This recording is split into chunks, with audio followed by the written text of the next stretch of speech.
저는 오늘 이 자리에 매우 무거운 마음으로 나섰습니다. 제가 자유를 찾아온 대한민국에서 내가 알고 있는 사실에 관한 내용을 언급했는데 집단 린치를 당하고 있습니다. 제가 제주 4.3 사건은 북한 김일성의 지시로 촉발됐다고 주장한 것과 관련하여 오늘 더불어민주당은 저를 국회윤리위에 제소했습니다. 그러면서 현재 진행 중에 있는 전당대회 최고위원 후보 경선에서도 사퇴하고 국회의원직에서도 사퇴하라고 합니다. 자유민주주의 사회에서 논평은 자유이지만 사실은 신성합니다.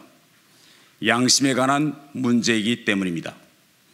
일각에서 주장하시는 것처럼 4.3 사건 관련 정부 진상보고서에는 그 어디에도 김일성의 지시로 4.3 사건이 촉발됐다는 내용은 없습니다. 남로당 제주도당이 조직적 반경찰 활동을 전개했다면서도 남로당 중앙당의 직접적인 지시가 있었다는 자료는 발견되지 않고 있다고 명시하고 있습니다. 바로 이 부분이 제가 반대 의견을 제시한 부분입니다. 이 보고서의 부분을 보면 남로당의 무장폭동을 조직적 반경찰 활동으로 명시했습니다.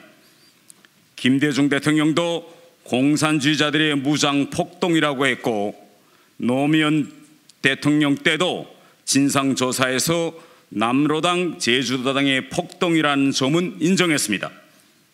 남로당의 무장폭동을 조직적 반경찰 활동으로 명시한 것이 제가 제일 반대했던 부분입니다. 이것은 역사 왜곡입니다. 다음으로 규명해야 할 문제는 제주 4.3 사건에 중앙당의 직접적인 지시가 있었느냐일 것입니다.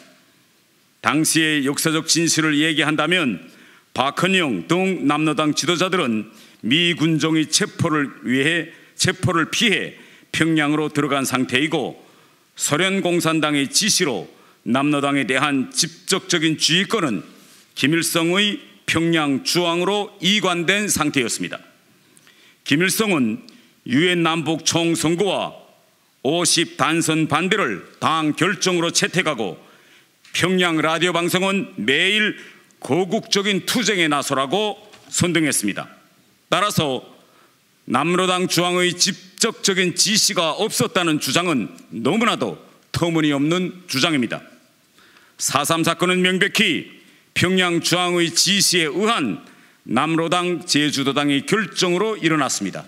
이것이 진실입니다. 다음으로 공산당의 운영 방식을 보아도 김일성의 개입은 너무나도 명백합니다. 공산당은 중앙당 유일관리제로 운영됩니다. 유일관리제란 중앙당이 내린 결정을 집행하지 않아도 처벌받고 중앙당의 지시가 없는 문제를 자의대로 결정해도 처벌받는 강철 같은 당 운영 방식입니다. 제가 100번 양보하여 일각에서 주장하는 것처럼 당시 제주도당의 일부 지도자들이 중앙당의 당론과 배치되게 무장 폭동을 결정했다가 후에 김일성의 허가를 받지 못했다면 도중에 중단하고 배를 타고 북한으로 도주했어야 했습니다. 그리고 폭동이 그렇게 오래 장기화될 수도 없었습니다.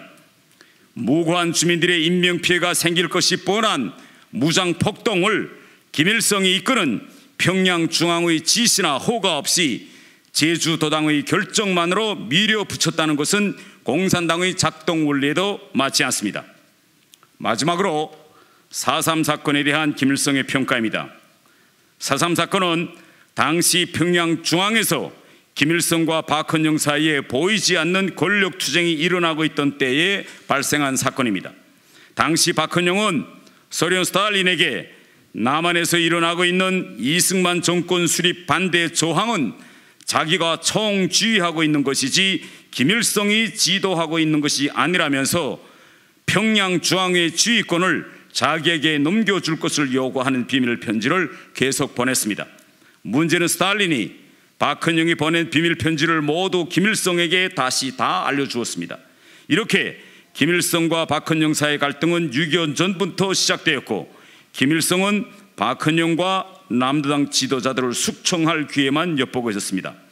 이런 역사적 배경 때문에 김일성은 남로당의 무장투쟁에 대해서 북한당 역사 어디에서도 크게 다뤄주지 않았습니다. 그러나 제주 4.3 사건만은 유별나게 내세워 주었습니다. 남로당의 다른 지도자들인 박헌영, 이순용, 이승협 등과 함께 다른 지도자들은 처형되거나 숙청되었지만 김달삼, 고진희 등 무장폭동 주모자들은 배를 타고 북한으로 도주했고 북한으로 올라가 영웅으로 대접받았습니다. 후에 애국 열사릉에 매장되었습니다. 남로당의 무장폭동을 잘 다루어주지 않는 김일성이지만 제주 4.3 사건만은 다부작 드라마 한나의 메아리를 만들어 김씨 일가에 대한 충실성 교양에까지 이용했습니다. 4.3 사건은 남로당의 무장폭동을 진압하는 과정에서 수많은 민간 희생자를 낸 현대사의 비극입니다. 지금은 좌우이념 무력 충돌 과정에서 억울한 희생을 당한 분들의 넋을 기리고 희생자분들과 유족들의 아픔을 치유해야 할 때입니다. 윤석열 대통령도 무고한 희생자들을 국민과 함께 보듬고 아픔을 나누는 일은 자유와 인권이라는 보편적 가치를 지향하는 자유민주주의 국가의 당연한 의무라며 4.3 희생자 유족들의 명예회복을 약속했습니다. 다시는 이런 일이, 이런 비극이 일어나서는 안 되며 그러자면 역사적 진실을 알아야 합니다. 유족들에 대한 국가 폭력이 지나쳤다는 것과 남로당 봉기론이 양립해야 후손들에게 역사의 교훈이 정확히 전달될 것입니다. 이러한 역적 사실도 부인하고 오직 자기 주장만을 절대화하고 다른 사람의 주장을 망언으로 극우 색깔론으로 악마화하는 것은 역사적 진실에 대한 지성적인 태도가 아닙니다. 역사적 사실 앞에서 후퇴란 있을 수 없습니다.